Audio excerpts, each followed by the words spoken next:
Just trying to make sure that I sort of record it as we go as well for those that can't get on. If you've got any questions as we go, just use the group chat, and I'll try and answer them as we go. I just thought with so many people actually wanting to come on board, that I'd actually sort of formalise it a little bit more. So I don't want to say it's a webinar because I don't want to stand and preach, but I just wanted to put some stuff together so that people can have a look at it and kind of see what I was going for, and then we can sort of talk and discuss as we go through, really. I don't know if that's cool. So either jump in and unmute. So yeah, if everyone can mute for us, so that would be all right. So everyone can then hear, and use the group chat button as we go. But really, this has been sort of one of my thinkings as I've gone through this sort of lockdown period, and American football was a big passion of mine. I played at university in Portsmouth. Was very fortunate to be a part of a championship winning side that we had there in my first year, and now obviously moved back into rugby coaching. And I think basically as we go through, you'll see sort of some of my thinking. So with that in mind, my intentions for doing this, so is to explore and share my own perceptions, really, provide others with some knowledge / insight that they might not have had before. So I'm aware that some of us come from an American football background, some of us come from a rugby background, and try and match that up together. And then, yeah, again, have a discussion, kind of selfishly using this as a bit of a soundboard with everybody else, just to see what everybody's thinking, really. There are three key areas that I'm thinking through that we can really take learnings from American football into rugby. Zonal defence in the NFL being used to cover kicking patterns. That's going to be the main one that I'm going to focus on tonight. The second one is how do we sort of look at the kick and punt coverages, so they're special teams, and how can that impact on our thinking around restarts in the game, quite similar. And then the third point is that we're potentially looking at how the NFL uses breaks in play versus how Rugby Union uses them. Interestingly, the other day in some of the podcasts and stuff with you sort of from Eddie Jones, you're finding that Rugby Union's got about 34 minutes of dead time. That's how well are we using that at the moment to potentially make tactical changes? NFL, American football naturally has a lot of breaks in it anyway. So is there learnings from them that we could take to make our players better as we go as well? So we're just sort of looking at that as we go along. Yeah, so we'll go through that as we go through this evening. As I said, this is now my interpretation of why do we need it and why do I think we maybe need to think a little bit more smarter around it. I'll show that in a bit. But my crystal ball thinking, so the game of tomorrow, some of us may recognise those coaches there on the right, but there's a lot of talk about kicking becoming the newer game, and becoming sort of like a fourth element of attack, set piece, and now kicking. You know, John Fletch, for a lot of us, he talks about the best space is quite often a kicking space. And I think as well with the work that Stuart Lancaster's done, if anyone was on that England webinar on Tuesday, and anyone's listened to the stuff that Eddie Jones has just put out with the Magic Academy guys there, you can see that rugby is going to start moving towards kicking being a real big attacking threat, almost like a forward pass. Well, which sport is probably the best in the world at utilising the forward pass? That's going to be American football. So we've got to go there to sort of look at the defences, really. In terms of a bit of context, 26% of all of Saracens' tries scored last year in the Premiership came from counter-attack of kicking. We're seeing lots more kicking in the game. I coach at a level 5, so the sort of the Nat 3 standard for CS Stags. What we found anecdotally this year is that most teams will play 3 to 5 phases and then kick. Again, sort of similar to American football, 3 downs. If they've not made the territory they want, they're going to kick. So we're starting to see more of that, I think, anyway, coming through.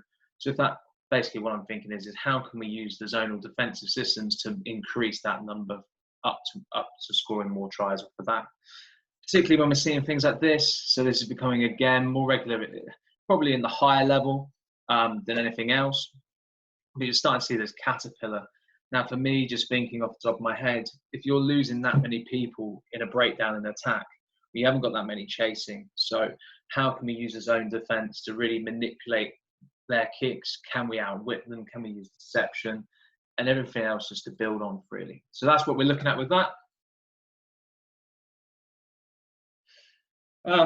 It's kind of some basics for us. So a little bit of kind of, just so that everybody's on the same blank page when I look at this. Purely looking at the defensive side of American football. Some of us will be familiar with these positions. I'm not really focused with the inside seven. So if I put a box across that, what we talk about, that's the linebackers and the defensive line. I'm really concentrating on what the secondary is looking at. So our cornerbacks, our strong safety and the full safety, or the DBs. Probably the most famous one that people start to know is they're called, obviously, the self of that unit, Legion of Boom. It was actually something that Russell Earnshaw said the other day on a podcast, on a webinar I was listening to, is like, how cool would it be that we start developing these units within Rugby Union? So really thinking about tactically how we can utilise these 4 positions. Some of us might start looking at those 4 and thinking that that already is looking pretty similar to a backfield that we have in Rugby Union anyway. So can we start really thinking about in terms of where we're trying to go with that? This is sort of a zone coverage, so sort of the basics really that we're looking at here. These are all of the zones. We'll come onto these in a bit more detail. The dots on the bottom, for anyone who's unaware, it would be what the offense is looking at. So again, there's plenty of, basically we're dividing the field up into our areas. We do a lot of that at the moment with modern defences in rugby, but a lot of that I feel is in the defensive line, so in the main initial parts of the contact, not necessarily where in the backfield. So that's something that I wanted to look at and explore. And the basic coverage principles are there for you. It's pretty simple. Each defender is responsible for their space. They need to be aware of the players moving through the space and the location of the ball. Obviously, in American football, it's slightly different. They only then interact when that ball and man is in the playing place. If you listen to anything that Paul Gustard's come up with his defence, he says it's very similar. In Rugby Union, how many threats are there that's going to cause you damage at one point in time? He would argue it's 1, the player with the ball. My opinion is there's probably a couple more than that you need to be aware of, but obviously the ball is the main area of focus for a defence, so we need to be aware of it, but also how we can sort of manipulate space in order to push forward. So that's kind of my thinking. I'll go through to the next slide. So these are sort of the 4 main zone coverages you're going to come across in American football. I'll cover 2, cover 3, cover 4, and cover 6. I'm not going to talk about cover 6 today. I think we cover everything I wanted to in 2, 3, and 4, and it's enough for us at least to start thinking about what we want to be doing longer term. You'll see here as well that obviously the zones that the players are responsible for are in the colours. That doesn't necessarily mean they start in those positions. They can move to them, and that's a big thing I'm going to come on to later. And the ways that we sort of divide the pitch and then move into those spaces as well. The first one I want to talk about is cover 2, mainly because it's very similar, I feel, to a current backfield in Rugby Union. Cover 2, simply, when I'm talking about these, so I'll go back and for those of us who maybe aren't so aware, it's very simply in point, apart from cover 6, if you ignore this now, but it refers to the number of basically refers to the number of deep sections that you have in your coverage. So are you going to put 2 people back there and divide it in 2 zones? Are you going to try and cover three people with 3 zones of space, or are you going to load it with 4 people in 4 zones? That's where we're building through. So here we have the deep half left and the deep half right. The line of scrummage for us in Rugby Union would be what I would argue is the gain line or the offside line. These middle zones here, again, probably we need to be aware of, especially with teams using grubber kicks, chips and chases, potentially some box kicks into what we would call the flat areas. So we need to be aware of building those up and building the edges of our defensive lines. But I think we can really be clever with how we do it. I've got this is how I would set up a cover 2. So, or what would look like a cover 2 to me rather, which is more of a 3-2. So a 3-2 looking, oh yeah, sorry, yeah, someone's just saying cover 4 is, cover 6 is half a cover 2 and half a cover 4. I'll come on to that in a bit. This is how my perception of how I would set up what I call a 13-2. Very simply, it refers to 13 in the line. You would include the 9 as well, and then 2 in the backfield. The way I coach is I naturally would have my 10 and my 15 back there. Sometimes reason being, 10s, fly halves are usually the ones that are weakest in tackling. Not all of the time, if you've got Owen Farrell, admittedly, but it's sometimes somebody that you want to try and hide. My opinion on that more so is the fact that they're almost my quarterback of my attack.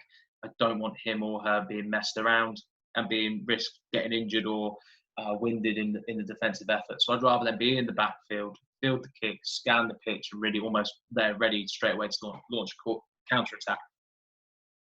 With that being said, these lines are just the ways that we could operate what we would call the pendulum. Obviously, I don't want to teach people to suck eggs, but in terms of if all of a sudden someone has to move into the line to make a tackle or up into the space for a line break, we can reorganise in the backfield with these 2 people on the edge. I tend to split my wingers and split my centres. It's just the easiest way to do it for the standard that we're at.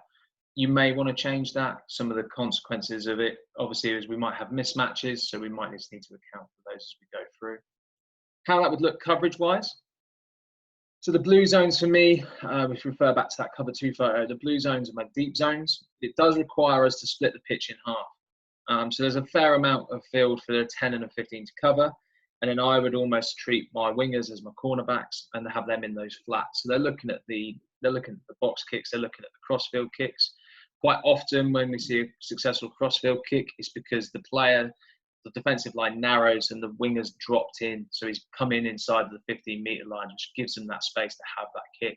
So it's really having discipline and really coaching that through and coaching players to be aware that if we know we're up against a kicking team and that crossfield's an option, they cannot leave that zone. And it's just being aware of where that zone is on the pitch at any one time. Some examples of this. So I nicked this from some of the spider cam footage of the semi-final from the Rugby World Cup of New Zealand and England. And the majority of the game, they run what you would consider a 13-2. This is obviously some of the issues that you have, is that the rugby pitch is naturally wider than an American football pitch. So the 2 people to cover that, there's a lot of kicking space in behind. So the red space there obviously indicating areas potentially where England could kick. In this one as well, when New Zealand had the ball, we quite often see this setup. This is where they want to split the field and leave the middle. I think teams are now starting to cotton on to this a lot more, where you're going to kick the ball down the middle of the field now, almost in behind the defenders, the fullback, and try and make them turn. And that poses its own problems for the attack. So with that in mind, a lot of what I'm trying to argue here is that we can build on to things where we can almost set in this picture, give a picture to the kicker, and then change that picture at the last minute. We'll come on to that in disguise coverage later. Here, for example, with a little bit of a context, we've moved. There was a right-footed kicker exiting the 22. So yes, England have got the ball back for a line-out because we covered the space. But my argument is, can we be more inventive to outwit opposition kickers and really launch counter-attack opportunities rather than it being another break-in play and forcing them to kick out? Can we really outwit them? Can we get counter-attack ball, broken field with the unstructured game and the qualities that players were coming through with now? I think it's a real area that we can exploit. When I come back to this image here is because we're going to now go to cover 3. So again, you can see the comparison between the 2 here. Cover 3, again, we have a deep outside left, a deep outside right, and then a deep middle. So this would almost look like this. It's what I would call a 12-3. So again, this is just my perception of how it is. I would drop 10 and a winger. Now that winger would usually change depending on where we are in the pitch. Obviously, American football, you know the ball is always going to start relatively in the middle, depending on which hash it's going on. But you always know it's going to start in the middle. For us, we need to adapt this slightly. So I would say that the weak side, which would be whichever is the kicking foot. So what I mean by that is if I'm a right-footed kicker, the weak side for me is going to be the right-hand side, because I'm very rarely going to try and kick open across my body with that in tail, because what I don't want to do is if I open my body here, I risk slicing the ball. So I would usually drop the winger from that side. So if that makes sense, my left winger would drop and cover that space to allow the field where I would naturally turn to kick to view it as it's going to be more covered. Likewise, if I've got a left-footed kicker, I'm going to drop my right winger into that sort of the blind zone where he's over here, as I would be looking, and have then the right and have the other wingers up.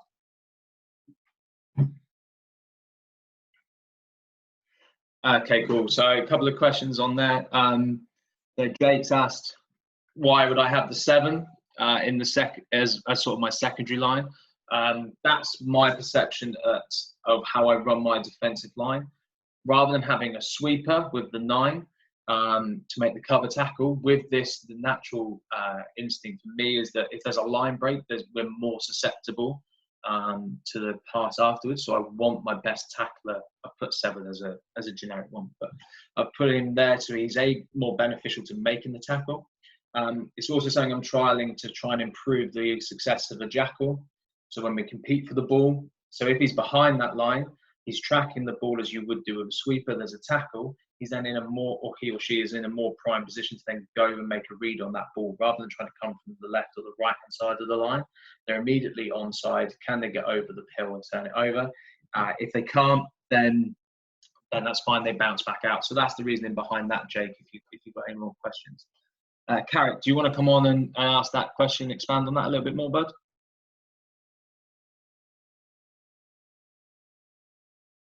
I don't know if he's on, if he wants to unmute. Okay, covered it well. Cool, that's fine. So that's fine with that one. So that's how I would have the 12-3. And you can see then it's kind of simpler when I come back on here. Again, the pendulum still works with the 9 and the 11. We move with that same principle of covering from the weak side of the kicker. So the 7, as well as having that, would have to know, or whichever forward you have there, would have to know about a chip. The chipping threat, because naturally I would argue that you would need to be deeper for the cover. So the back 3 as it was in this picture is going to be back deeper. So we need to be aware of that kicking threat as well, which is why he's in yellow. And the 2 guys on the outside of the line, again, whoever you feel that they could need to be, is able to compete with that. Basically that purple zone looking for the crossfields. And then the 2 that are the wider backs are then obviously covering our outside thirds. That's what we're really looking at here. Again, just trying to be a bit clever with how we try and manipulate a picture for the kicker to go. If I'm being presented with that, there's not many spaces I'm going to go. Especially, okay, you come up against Noam Farrell, a Bowden Barrett, a Johnny Sexton, they may well be good enough to kick it on the outside of that 10 or the 14 in this diagram in those 5-metre trams. But that's fine because we're still going to get the ball back because we then get the line out. So it's really just putting pressure on that. And if they kick badly, again, we've now already got people in the backfield loaded, ready to that counter attack where that big threat is. In terms of the cover 4, so this is just, again, real simple maths, is we're looking at that backfield in 4 spaces. And then really kind of having more in terms of this. This is where I would want to move to and what I'm going to try and coach more of next year to make my teams more dangerous as a kicking threat. Again, with that perception that, a lot of teams are now going to be trying to kick either to attackers or just to simply obviously clear their lines. Then we need to go that one. Cool. Garrett, do you want to come on and ask that question for everyone so that they can? Yep, evening. Evening, mate. Yeah, just interested with the field position. I'm not a massive follower of NFL, and my understanding of the game is pretty limited. Only slightly less than rugby. So I'm just interested with the field position. Is there any change? Obviously, there's intention to kick in certain parts of the field in rugby, and to drop your defensive line to an 11 up defence, and then if you consider tackler potentially +1, you're potentially 9 in your front line. Are you considering where you are on the field and where you might go to that? Yeah, definitely. So unfortunately the season was cut short, so I never actually got to see it too much in action with Surrey. But the way I was building it this year was that I effectively played this cover 4 actually in the areas where I knew that they wanted to kick. So particularly when we were defending from their try line to around their 22 and maybe 5 meters or so just out from it. we were working on basically building ourselves into this position. The reason being is because you know that typically people are less confident to attack from deep. So we're trying to really force them into those options. Now, obviously, they're going to try and attack wide because that would be naturally where you're going to end up with the space.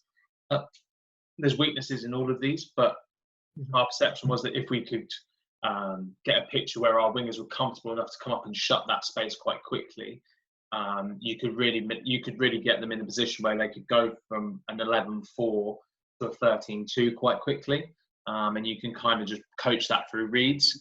And again, you would, as in American football, probably the closer you get to the touchline, obviously with the space condensed, you're going to naturally try and fill more people in the shorter routes rather than the longer routes. So you probably would use cover four more in longer down situations, if that answers your question at all. Yeah, definitely. Yeah, I think field position is pretty important, isn't it? I think I like your thought that you'd consider where teams are most likely to kick anyway. And then if your teams are being coached to be aware of that as a potential, then there's a good opportunity to shut teams down as well. Almost sell the kicking opportunity with a view then to shut them down when they try and have a crack at it, and maybe pressing hard or just bringing the winger up and bringing your full back and blindside around. Yeah, definitely, and I'll come on to that in a bit when I talk about how American footballers roll into coverages. But yeah, it's all about my thinking behind it is that I think the way that rugby's going to go is that they're going to try and kick more to space, obviously, to try and relieve pressure or build that pressure.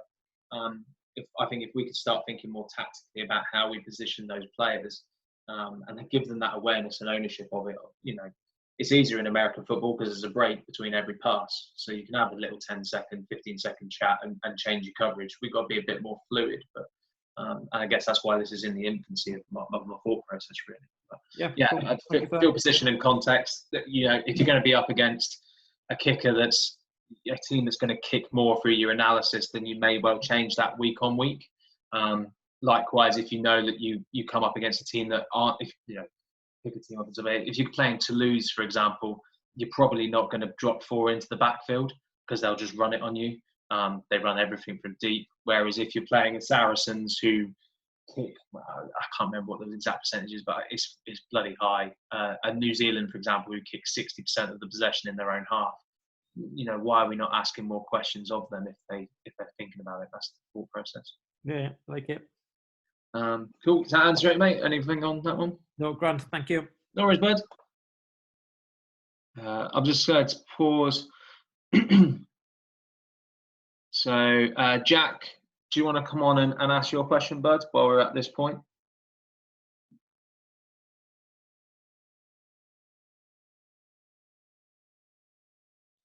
I don't know if he's there or not. No. Okay, cool. So everyone happy with that one.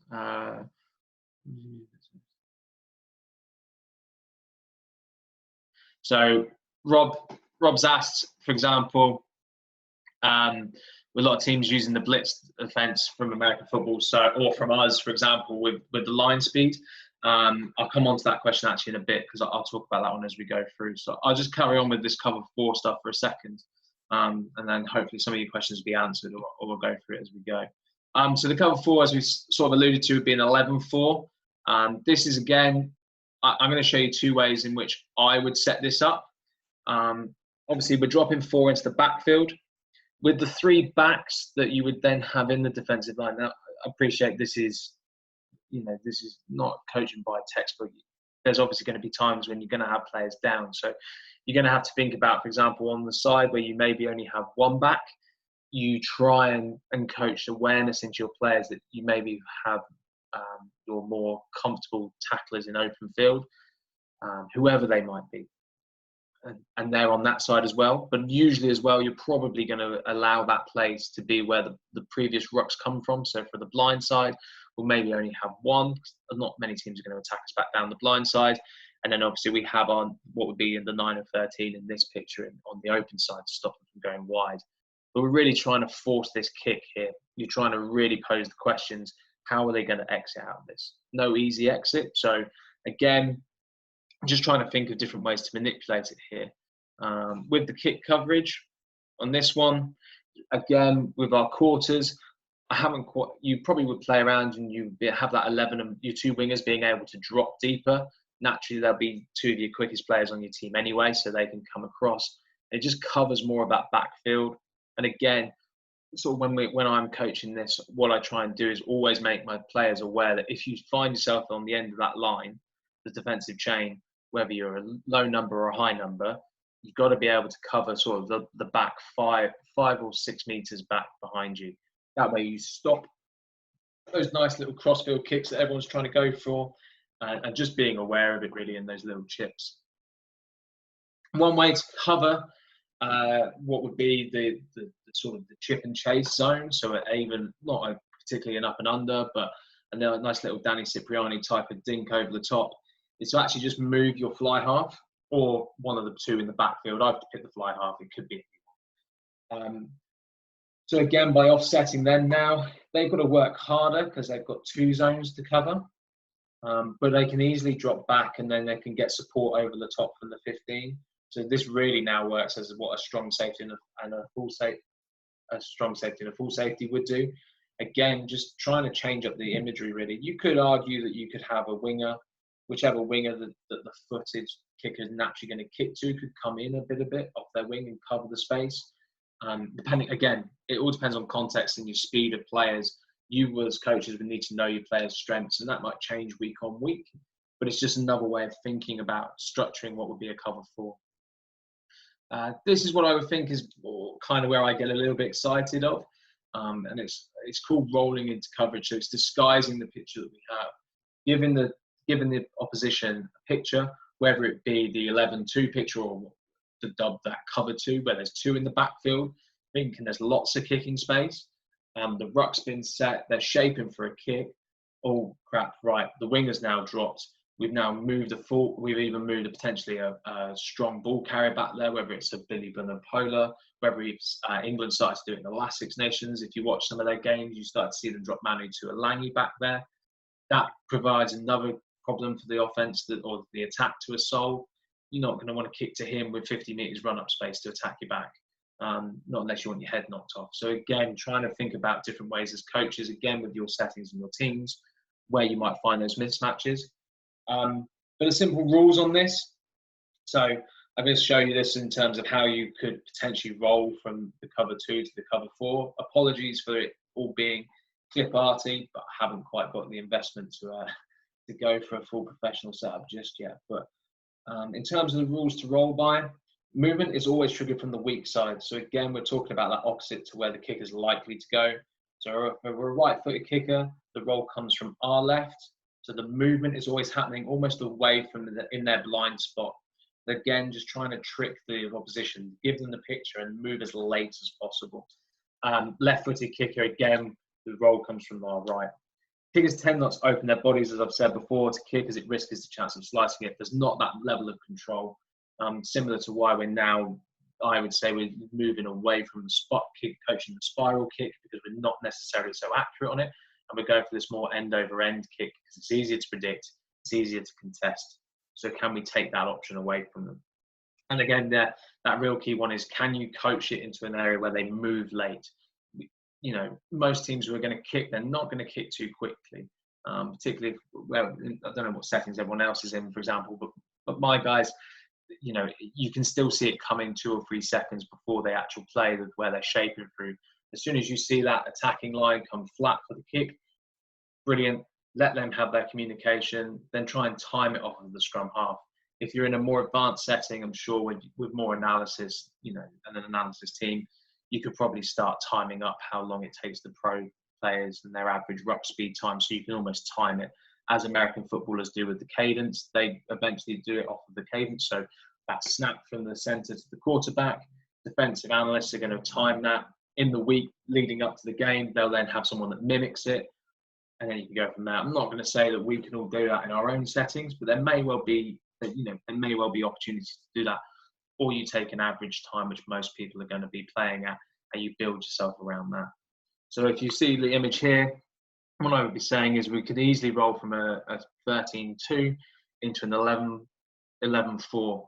So from there, I'd look to drop. The simplest one is you just drop your 2 wingers. particularly when people are shaping for a box kick, with the time it takes them to set that, you could easily roll into a different coverage. I don't know if anyone else has had it, but I've had half of my season almost pulling what little hair I admit has left out by the fact that I'm watching my team basically stand there with 11 players in the line, 11 players in the line and not changing when they're shaping for a box kick. Shape for the box kick and drop players back. We're starting to do that at the moment. Are we doing it in terms of consistently and with purpose? I'm not too sure is my honest answer on that one. So that would be something I'd be thinking about.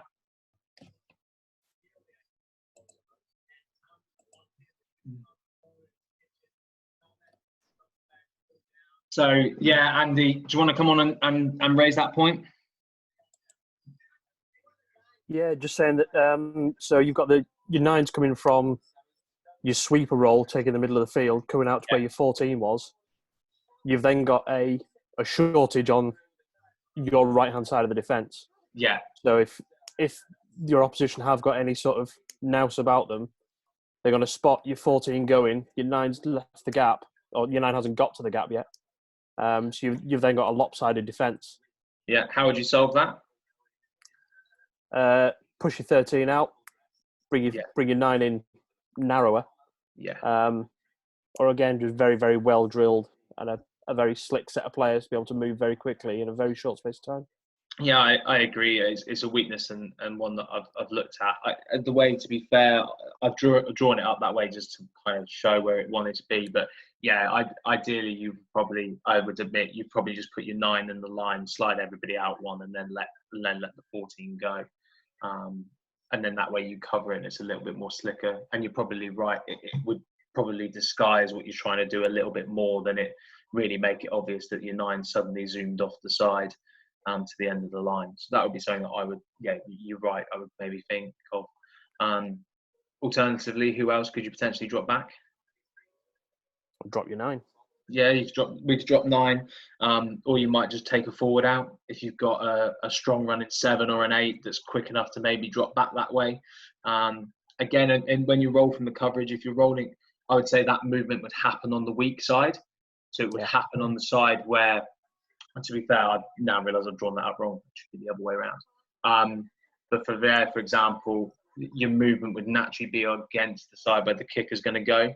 Again, depending on where the ruck is. So if the breakdown's on the right-hand side of the pitch and they're attacking and they kick, I would then make basically the winger from that side drop and then roll around because it covers the space quicker rather than, like say, you wouldn't move that picture. We're trying to disguise, if I'm fly half and I'm receiving the ball from my left, I'm going to look there and look back. In that time, can I now get players around? As I said, it's going to take time to be drilled. But, it's a risk to everything. But I think it could be, they say, if we can work around the mismatches enough, then we could maybe get some advantage out of it, maybe. Yeah, absolutely. Cool. Anything else, mate? No. Awesome. So, as I said, I was conscious I didn't want to talk for too long, so I don't want to be standing and preaching. But in terms of what I would argue are my takeaways, if kicking is the next big attacking weapon, then we need to start upskilling our players to tactically manipulate that to our advantage. So again, that's where we're saying where we would, when we started to look at these zonal concepts, trying to really paint different pictures for the attack. When we think that we coach both sides of the ball, there's so much talk around scanning in the attack, scanning the picture. Realistically, as a ball carrier, or that first receiver, there's only going to be so much time you can do to take that snapshot picture because you're going to be looking at the defence, trying to track where the ball's come in, try and organise with your players around you. It's really trying to overload that decision maker so that you force an error and get the ball back. That's where it really comes through. Point 2 is the one that I really make sure is that context is everything. To me, knowing your players' capabilities and tactical understanding of the opposition. Depending on what level you are, you're going to back one over the other. So you should always obviously going to know that your players' capabilities more than your opposition. At the higher up you get, the more analysis you're going to get that can help support this. But even just being able to sort of put in basic rules and bring players' awareness to what kick they have You might take 15, you might take 20 minutes of the game to work that out, but that's okay because you've got 60 minutes to make up for it, in my opinion. Get creative to create opportunities. I was very fortunate last season to work with Warren Abrahams for about 8 months coaching, and that definitely comes through. He makes you be creative as you can. So can we think outside the box, cause more problems? If we know what we're doing, that's fine, and really try and spring it on attack to really try and break us down. And then I think the fourth point is obviously every coverage has a weakness, but just making sure your players are aware of the risks, making sure that we are aware that, it was spoken about earlier. If we're in an 11-4, is your line speed going to be that high to go and put pressure on the kicker? You might not want it to be that high because it elevates the risk of the ball getting out and around your width and the end of your defensive chain. So that might chain in. So it's all kind of coming through those contexts and coaching it through the games as you would really go through. That is all I wanted to kind of really go with tonight, because I appreciate that it's a lot of information potentially thrown at people. So I just wanted to open it up if anyone's got any questions or any thoughts about anything that we've spoken about, really.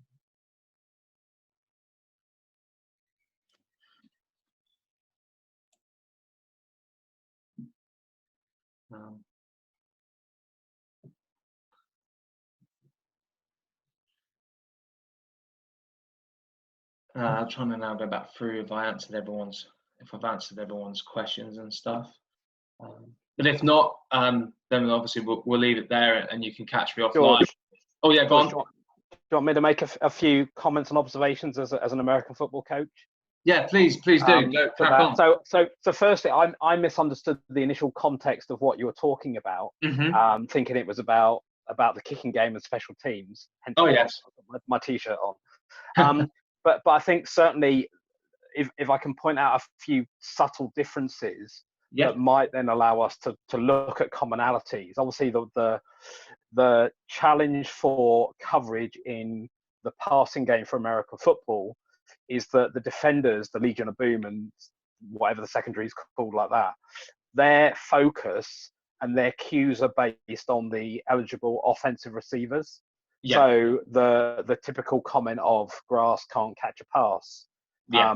So the coverages will both roll pre and post snap, but equally, if a defender has got no attacker around them, then they'll vacate that and they'll try and condense the field. So they'll try and eliminate width and depth to the play. So I think that's a significant difference, because obviously in rugby, whilst we're considering that the kick is a forward pass, it's only going to be a forward pass to a person in American football. Yeah, so rather than to space in terms of. Yeah, and I think what you might consider, what everyone might consider looking at, is possibly not the NFL, and look at college football or high school football, because as I put in the comments, that they would refer more to the field and boundary side, because the hash marks in college and and high school football are actually wider. So the NFL hash marks are only 18.5 foot wide. College hash marks are a lot wider apart. So you do get that launch point that's more similar to rugby. Okay. So I would probably focus your attention at looking at that, and possibly even, although it is a special teams, look at how punt return is dealt with. Particularly against the rugby punt. So a lot of punting teams will snap the ball back to their punter, roll their punter to one side or the other, normally towards their kicking foot side, and then will punt from a different launch point rather than from directly behind the line of scrimmage. So it might be worth considering how teams will set up a return with to that. cope with that. To cope with that, because that's where you might drop back another returner. And obviously, some teams will kind of pooch punt it so that it takes a bounce and the returner can't field it on the run, and it also allows the coverage team to run down the field. So those are just a few of my initial sort of observations that might allow a bit of a more nuanced discussion and understanding some of those things that are similar in American football, but also equally that are different.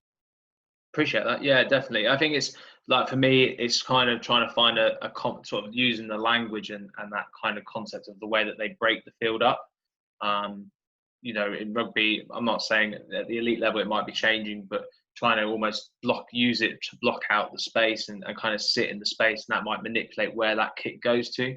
And similar, like you're saying, with that stuff in terms of how individual players condense the field, we could maybe look into that as well, depending on whatever analysis we've got or kicking tendencies in the game. If we know that they're not kicking to the deep left field, for example, can we condense that space and put more pressure on the areas that they are going to kick to more often than not?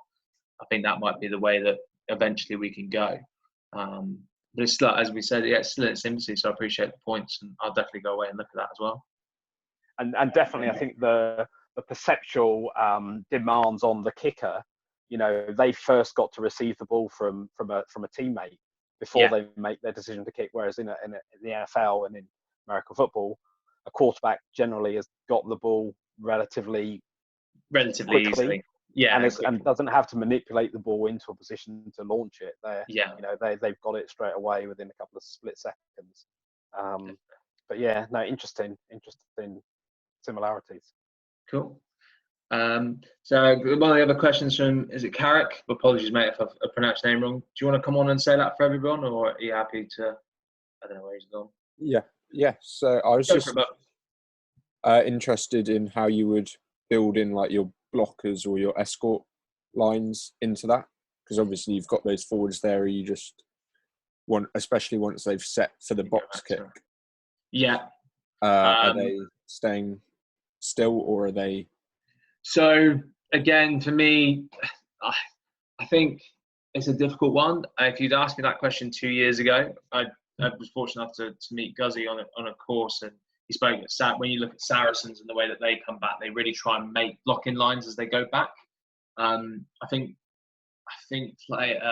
referees are being a bit more coy with that now, but I would sort of go with it as in lanes really, and just sort of get, as soon as we know that, for example, they're going through the box kick. Let me just hang on before I go down on a tangent. Are you talking about the players that are dropping into the backfield, or just everybody else that's then dropping back for the kick? Particularly like the forwards in the line dropping back. So the forwards in the line. For me, the way I coach it is that I just want them to get square and track back square. So then that gives the ball players the opportunities to move into their spaces. You can then obviously then get them that as that player runs through to sort of run that coy blocking line. What I mean by that is that if I'm coming back towards you now, as the player steps to my shoulder, I just sort of simply turn like that to get out of their way, and you're hoping that you're trapping the chaser behind you, and that might create some running lanes. I think that would have to be context of your team, especially in terms of who you would be tracking back and your mismatches of where they are. Again, so many factors and variables. Are your front three necessarily going to be fit enough to make that track all the way back all of the time? Maybe not. So you might have to sort of take some tendencies with that. If you've got a particularly X factor player in the back three, then yeah, you may well decide that, you know what, we're going to track back 45 degrees to the left or 45 degrees to the right to give them more opportunities to sort of run the ball back. I think it's sort of varied as in terms of that really. But again, I think more often than not, referees are starting to get a bit more coy to this, and you're starting to see that obviously once you've set your line, you can't deviate from it. So for me, I think if you could stay square and run back almost if you imagine now on this image here, that everybody ran back as if they were in an athletics track, that should give the ball carrier at the backfield a clearer picture to see where there is a gap. If there's no defender between two of our players, then I'm going to go and hit that gap. That's the way that I would coach it in its infancy, and then see what you have from your players, if that asks. Yes, that's perfect. Thanks. That's great. Cool. Russ, Russ, do you want to come on and just talk about that in terms of the recent training videos where we can find that stuff? Or is that just going to be sent to me, bud? Hi, yeah. So I've recently just been on with all the Zoom talks recently. There's been a lot of a lot of access to American college coaches, NCAA coaches. And I've seen a number of recent ones where I've recorded it on my phone, so I have to send it to you, George. But it's different ways. They use a more of a basketball style. So their kick return, their punt returns, or their return points, they're anticipating the depth of the kick on the return, and then they're setting what I imagine will be a rugby line, setting the line of where they think the exchange is going to happen. So if you kick deep, where's the returner running back to? So they set the depth of where they think the blocks need to be, or where obstruction or whatever. I don't know how it works in rugby with regarding, but people run back. So they use quite a few basketball techniques where they would get to the point of the space and try and box out. So they would put their back to the coverage guy running down. So they do stuff like that.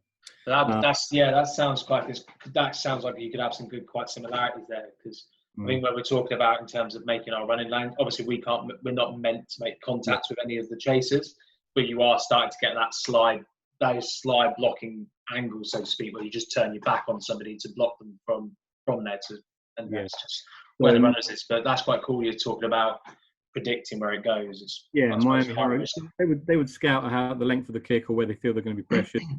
About vulnerability on the field, slightly different for rugby and American football, but it's still the same. Miami Hurricanes they call it a prayer position, where you get into the position before them, put your arms up, and then obstruct this position, so you cause an interference. Arizona Wildcats this year were talking about ripping through, trying to cut them off and ripping through the front chest plate of the player, to not hit them, but to fire through them, come right through them. So they would disrupt their coverage. Try and create seams. So that's the two things. I'll make sure I pass that through to you on some form of video format or. Yeah, that'd be really cool. There's definitely similarities in there in what what I would predict that we're trying to do when we sort of get these counter-attack opportunities. Yeah, and the only last thing is like a cover 2 look or 2 deep look or 2 return look. Some teams have successfully ran fakes returns with kicks, where they drop both backs to catch the ball. One will, I don't know what your rules are. One will pretend to catch the ball. Yeah. And then that makes everyone run to him. Yeah. Like you're running, looking up in the air, trying to catch the ball. It generally draws coverage to you. And the teams, including the back winners, St. Louis Rams, they've run that successfully. Okay. Yeah, definitely. I think that deception we could use. They're actually trying to fake who's catching the ball, where the ball's kicked, because you don't see it. But that's one other thing on the kicking game. But I'll share those with you during the week. I haven't got them to hand at the moment. That's all right, mate. Cheers. I really appreciate that, mate. Really do. Guys, anyone else got any questions or any thoughts or stuff? If not, I'll wrap it up, because we can stick to it under an hour, and I'll post this out. So if anyone wants it again, then by all means look at it, and again, just contact us on Twitter.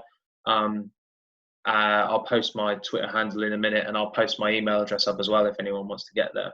But if not, I'll leave it there, guys. Unless anyone wants to quickly jump on and ask anything. Let's get back to the thing. Cool. So I'll just go.